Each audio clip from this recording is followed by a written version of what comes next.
tell me about a situation where you've overcome a significant challenge. You know, how did you do it?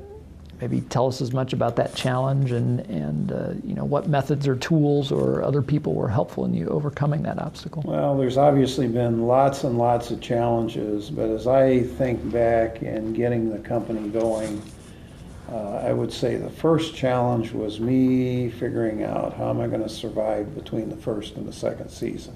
Okay. Because I had a product that was only used in the fall, because I was only here in Iowa initially and expanding into the Corn Belt. I guess I sold a couple units in Texas that second year, but primarily here in the upper Midwest. My product worked well, but I had a problem with a couple of the first users of the system on the then current John Deere combine models, and that problem was that it could plug up the clean grain elevator of the combine when you got into high yielding wet corn, which there was a lot of in Iowa that year. Yeah. Had an early frost, it didn't dry down well, but yet it was very high yield. So I know I had one system up in northern Iowa that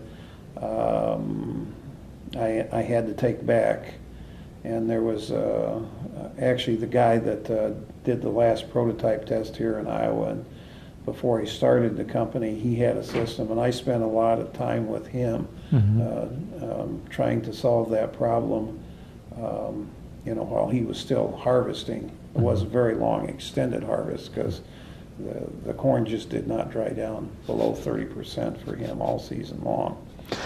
So a farmer calls you up and says, this thing's creating a problem for me. Like the corn's not. The one I took back, he called me up and left a very direct and blunt and not so nice message on my answering machine. It was, get up here and get this thing off my combine now.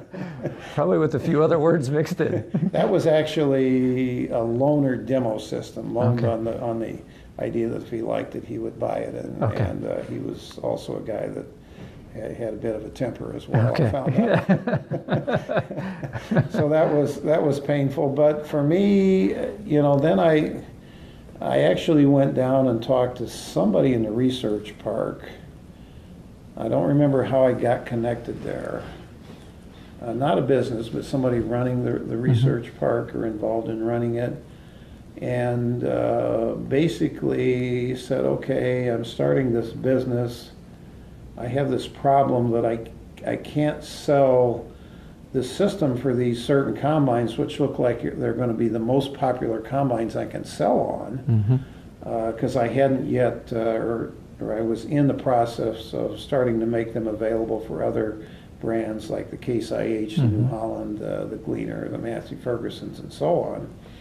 I said, most of my sales, I have this problem, and I can't sell these systems until I solve this problem. And whoever it was I was talking to said, well, you know, without external funding, you're trying to do it yourself. You got to have some cash flow.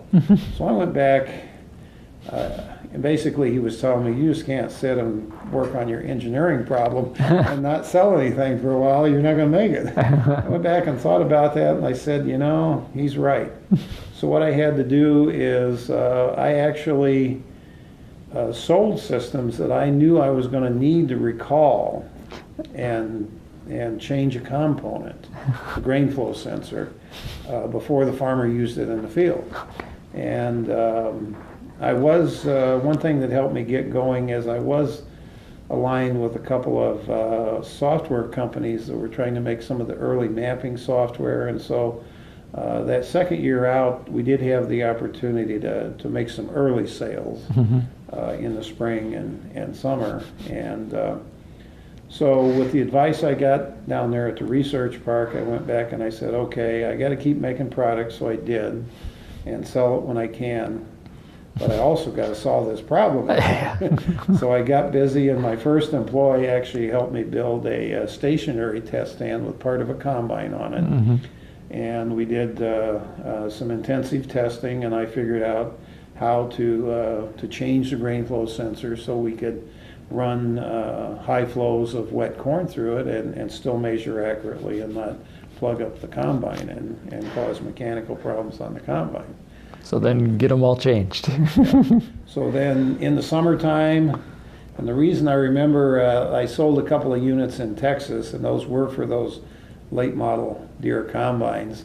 They were going to start harvesting corn in, I think, about the 1st of August or something. So that was my deadline that I had to start getting these replacement flow sensors out there in the field. But it worked out, and you know, my sales the first year was only like 10 units, and you know, we ramped up to about 125 units the second year and had good success, and that put us on a springboard to the market was starting to recognize the product, and I think we grew to 500 units the next year.